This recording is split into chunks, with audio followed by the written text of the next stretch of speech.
नमस्कार दोस्तों, स्वागत है आप सभी का आपके अपने चैनल ऑनलाइन एंड ऑफलाइन ज्ञान में। दोस्तों, आप लोग जानते हैं डीआरडीओ की भर्ती आप लोगों के लिए कितनी इम्पोर्टेंस है। फीस ज़्यादा होने के बावजूद भी बड़ी मात्रा में इसमें आईटीआई वाले बच्चे हों या फिर डिप्लोमा कैटेगरी के बच्चे हों, फॉर्म फिल किया गया है। और आप लोगों को बता दूं, यह एक ऐसा विभाग है कि अगर आप लोगों के डॉक्यूमेंट में, फॉर्म में किसी भी तरीके की दिक्कत है तो ये बकसता नहीं है। हालांकि आप लोगों को टाइम दिया जाता है कि उस चीज़ को ठीक करवा के लेकर आओ, लेकिन अगर आप पहले से विंडो के अंदर हैं और अपनी चीज़ों को पहले से ठीक करवा के रखते हैं तो चाहे आप लोगों का फॉर्म हो या फिर आप लोगों का डीवी हो, आप लोगों को कोई भी यहाँ पर दिक्कत नहीं आएगी। मैंने आप लोगों को कई बार बताया कि आप लोगों की पढ़ाई के अलावा और भी चीज़ें आप लोगों के करियर में इंपॉर्टेंस रखती हैं। तो जो बच्चे सतर्क हो जाते हैं उनको आगे चल के कोई प्रॉब्लम नहीं होती, लेकिन जो बच्चे चीज़ों को सही तरीके से नहीं लेके चलते उनको डेफिनेटली आगे दिक्कत होती है, जैसे एएलपी और टेक्नीशियन में देखने को मिली है। इस वीडियो में कुछ कारण आप लोगों को बताएंगे कि फॉर्म आप लोगों की कैसे रिजेक्ट हो सकते हैं, क्योंकि अभी विंडो ओपन है और विंडो ओपन है तो आप लोग चीज़ों को ठीक कर सकते हैं। लेकिन अगर विंडो क्लोज हो गई तो उसके बाद ना मैं और ना कोई और आप लोगों की मदद कर पाएगा।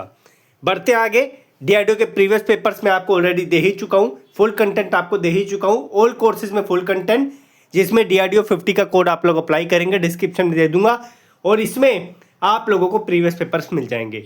जैसे ही आप इस पर क्लिक करेंगे, इसमें आप लोगों को इस तरीके से यहाँ पर डीआरडीओ का नॉन टेक्निकल और प्रीवियस पेपर्स देखने को मिल जाएंगे। बढ़ते आगे, तो ये कुछ कॉमन रिजेक्शंस रीजंस हैं जिसकी वजह से आप लोगों का जो फॉर्म है या तो वो रिजेक्ट हो सकता है। अगर फॉर्म रिजेक्ट नहीं हुआ तो डीवी में आपको प्रॉब्लम आ सकती है। तो यहाँ पर अगर आपकी एसेंशियल क्वालिफिकेशन मीट नहीं कर रही, मतलब जो रिक्वायरमेंट आप लोगों से मांगी गई थी वो रिक्वायरमेंट आपकी फुलफिल नहीं हो रही। कई बच्चों ने क्वेश्चन किया कि सर जी एससीवीटी डीआरडीओ में एप्लीकेबल होते हैं, तो हाँ जी एप्लीकेबल होते हैं। आपने देखा होगा कि अगर डिपार्टमेंट नोटिफिकेशन निकाला है तो वहाँ पर सिर्फ ऐसा नहीं लिखा कि एनटीसी ही एलिजिबल है, वहाँ पर आईटीआई करके भी लिखा हुआ है। आईटीआई में दोनों चीज़ें आती है, एक आपका एससीवीटी एनसीवीटी। तो एससीवीटी वाले बच्चे घबराए ना। इनकम्प्लीट और पार्शियल फिल्ड फॉर्म, अगर आपने फॉर्म को इनकम्प्लीट फिल किया है तो आप लोगों का फॉर्म एक्सेप्ट ही नहीं होगा। फी पेमेंट आपने नहीं करी है तो आपको दिक्कत आएगी। दिक्कत क्या, खत्म ही हो गया समझ लो वहाँ से। Application note submitted through online mode, तो ये आपका करना जरूरी है। ब्लरी और इनवैलिड फोटो सिग्नेचर डॉक्यूमेंट, ये आपके लिए बहुत इंपॉर्टेंट पॉइंट है। इसमें आपकी फोटो, सिग्नेचर या फिर जो डॉक्यूमेंट है वो ब्लर नहीं होने चाहिए। अंडर एज आप लोगों को या फिर ओवर एज नहीं होना चाहिए। मल्टीपल एप्लीकेशन अगर आपने सेम पोस्ट के लिए डाले हैं, अदर पोस्ट के लिए डालें तो कोई दिक्कत नहीं, लेकिन सेम पोस्ट के लिए डाले हैं तो आपको दिक्कत आएगी। उसके बाद ये जो है, आप लोगों ने अगर फेक इंफॉर्मेशन प्रोवाइड करी है, फॉर्म आपका एक्सेप्ट हो जाएगा, एग्जाम भी आप दे दोगे, लेकिन डीवी के टाइम पर बाहर हो जाओगे। और एक और चीज़, कई बच्चों का सवाल था सर जी हम प्राइवेट नौकरी कर रहे हैं, क्या हमें एनओसी की जरूरत पड़ेगी? नहीं भाई, प्राइवेट नौकरी में एनओसी की रिक्वायरमेंट नहीं होती।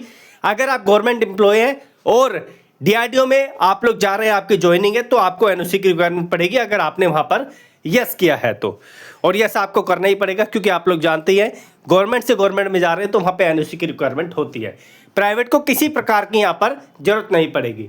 ये टिप्स है कि आप लोगों को फॉर्म जो है कैसे बच सकते हैं या फिर डीवी में आपको कोई प्रॉब्लम नहीं हो सकती। तो ये जो है आप लोगों की last date of application fee payment है। करेक्शन विंडो जो है आप लोगों की पहले ये थी, लेकिन अब 14 तारीख से यानी कल से 16 तारीख तक आप लोगों को मिल रही है। तो जो आप लोगों के डॉक्यूमेंट आप लोगों ने डाले हैं या एप्लीकेशन फॉर्म आपने फिल किया है, एक बार अच्छे तरीके से चेकआउट कर लेना अपना प्रिंट आउट और देख लेना कि कोई दिक्कत है तो उसको ठीक कर लेना। बाकी प्रीवियस पेपर्स आप लोग जाके चेकआउट कर लेना। समय आ गया है क्योंकि अब और ज़्यादा तैयारी करने का। बाकी जब आपका टेक्निकल पार्ट स्टार्ट होगा तब तो आपको चीज़ें मिल ही जाएगी। ठीक है, बाकी जो भी इंपॉर्टेंट लिंक्स है मैं आपको डिस्क्रिप्शन में दे दूंगा। धन्यवाद।